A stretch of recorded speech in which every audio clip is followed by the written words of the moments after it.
Shio, welcome to Cherokee Kitchen. I'm Robin Callahan, Nutrition and Fitness Coordinator for Cherokee Choices.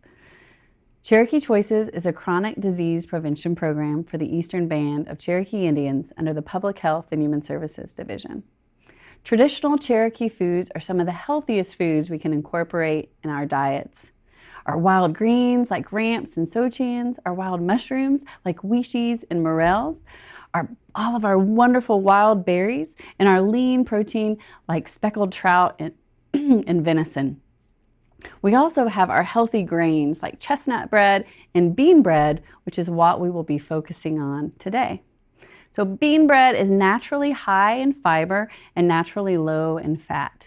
A 2-ounce serving only has about 250 calories, 6 grams of total fat, and only 1 gram of saturated fat. Our carbohydrate count is about 40 grams. However, we do have 6 grams of fiber. So when we're counting our exchanges, we only have about 2.5 grams or 2.5 exchanges for carb exchanges.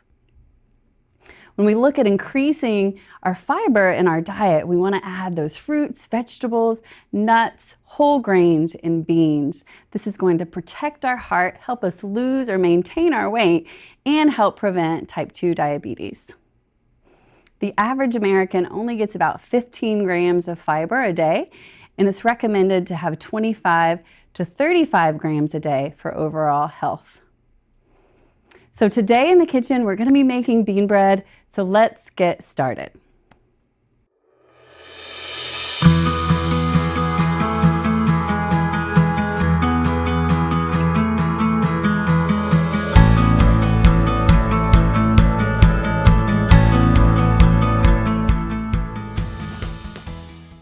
Today in the kitchen, we are making bean bread with our special guest, Ms. Frances Maney.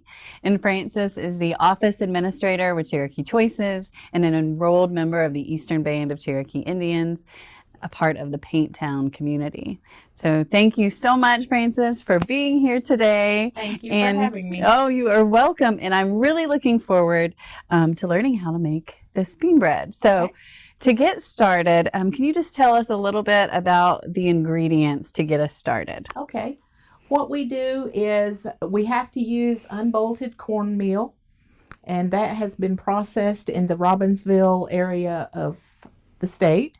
We also use baking soda and self-rising flour, and of course our dry pinto beans. And in moving forward, we would cook the beans first and have them ready. Now, with our beans, do we add any seasoning to our bean, or we just cook them? No, we regular? just cook the dry beans. Okay. And then use them as that. And is everything pretty easy to find, or is there any kind of special cornmeal that you need to have? As far as the cornmeal, you can either stone grind it yourself.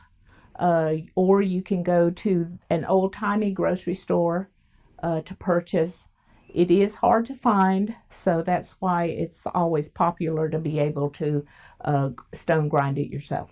Right. So bolted is the key, correct? You have to have unbolted. Unbolted, which means it has no preservatives added to it. Right, which makes it even healthier, right? Right. Definitely. So how long do we boil our beans for? Our beans will cook for about an hour and a half on the stove in a pot, as you see here, or you can cook it in the crock pot like I do, and it will cook overnight. Nice. And then what's our next step after our beans are ready? We're ready to do this. Mm-hmm. Okay. What we will do is take your cornmeal, and the recipe that we have today is we're going to use 2 cups of cornmeal.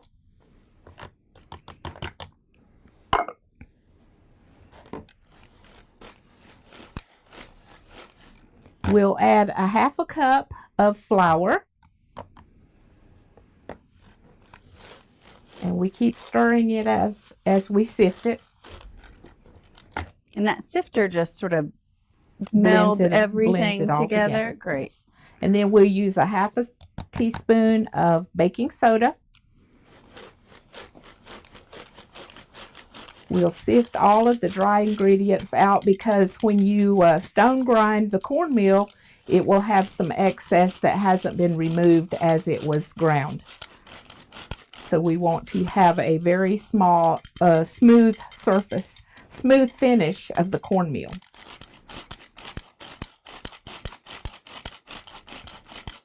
You make it look so easy, Frances. Well, it's not very hard, but it is a very hot job when you get into making the actual bean bread, because your beans are at a boil, and once you finish, I guess I should show that. See the excess that is left over from the cornmeal? Can you see? Now, is this something that you could do with kids to make this at home together as a family? Personally, I would not advise to have the children get into the making of the bean bread, but certainly they can watch a demonstration because it is very hot. And that's the reason why we have cold water here. We're ready to stir the cornmeal up.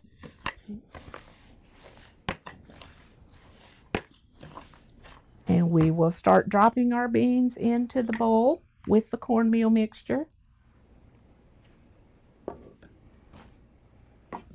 We want the dry mixture to become liquefied, but not to the point that it's runny, so you want it wet, but not too wet. So you have to be very careful in how much you put in there. So you will stir it up gradually as you put the beans in.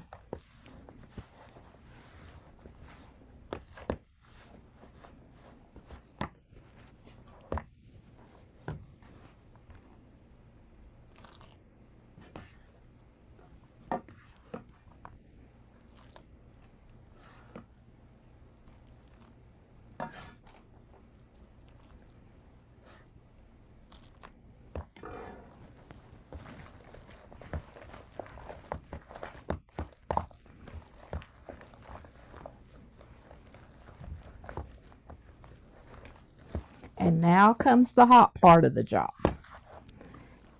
The batter is all wet.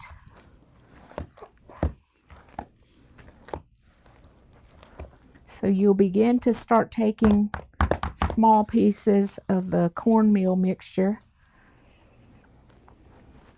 And I'm going to go ahead and wet my hands just because it is very hot. Put it in your hand. And you have to work it very fast or you're going to burn yourself. You've got you a dumpling size. Put it in your hot water, boiling water. And what I do is basically cut the water down, and it will eventually come back to a boil after it gets hot again. And you will also see that your bean bread falls to the very bottom of the pot. And as it cooks, it will lift up to the top.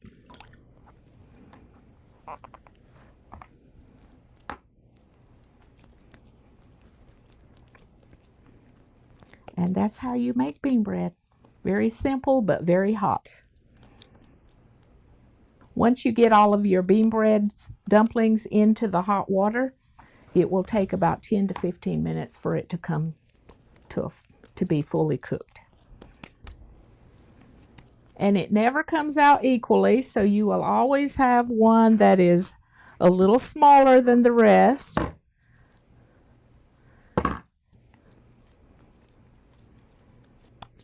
And this is always the favorite one, is the last one, because it's smaller.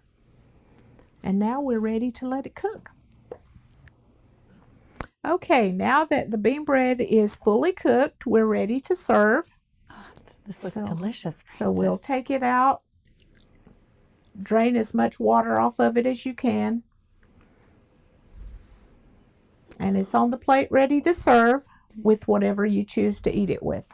Now, traditionally, I know a lot of people do put fat back on their bean bread, but we can definitely leave that fat back off, right? And it's a really heart-healthy grain to add to your diet. Yes. So do you enjoy just eating it plain? I eat mine plain. You can put a little bit of salt on it if you choose, But basically, I like to eat mine plain. And then I know I've often seen it served with wild greens, whether you have Right. sochan or you just have mixed greens, and then maybe some baked chicken as Yes, well. yes. So a very balanced meal, your grain, your whole grain, your greens, your wild greens, some of the healthiest foods Right. that you can add, and then your lean protein with the chicken as well. So, Yes. right. It's very good with any type of greens. Now, the other complaint that we often get about beans when we eat them is sometimes it does cause a little gassiness Right. or heartburn. So, is there anything that we can do to help minimize those effects of the beans?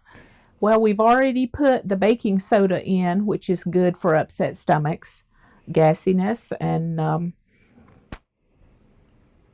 So, the baking soda is the key to Yes. help cutting that down. And it holds together so well. Is that because of the beans, and what makes it stick together so well in water? the self-rising flour helps The it to stick self-rising, together. and then that Yes. cornmeal, right? That's Right. that special cornmeal, Right. which you said. What? Tell us the name of it again. Unbolted. Unbolted cornmeal. cornmeal. Okay, that's the key. All right. Looks amazing. Thank you so much for being with us today. And we thank you for watching. And on behalf of Cherokee Choices and Francis and the EBCI Communications team, we really appreciate you being with us today. And if you have any recipe requests or any health questions, please let us know. So we thank you for making Cherokee a healthier place to live, work, and play. Ski.